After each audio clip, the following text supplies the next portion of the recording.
2 மாதத்துக்கு முன்னாடி தான் வாட்டர் பியூரிஃபையர் சர்வீஸ் பண்ணிட்டு போனாங்க. மறுபடியும் ஏதோ பிரச்சனை, வேலை செய்யலை. கம்ப்ளைண்ட்டும் லான்ச் பண்ணிவிட்டு 20 லிட்டர் வாட்டர் கேனை வாங்கி வச்சுருக்கேன். எப்போ வராங்கன்னு தெரியல.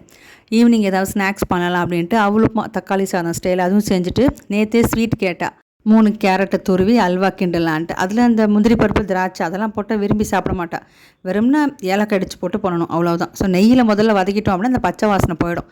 அதுக்கப்புறம் லேசாக வதக்கினா போதும். அதுக்கப்புறம் நம்ம பால் எவ்வளோ, 1 டம்ளர் போதும். இந்த மாதிரி 3 கேரட்டுக்கு நான் 1 டம்ளர் பால் எடுத்துருக்கேன். அதுலேயே வெந்துடும் நல்லாவே கேரட்டு.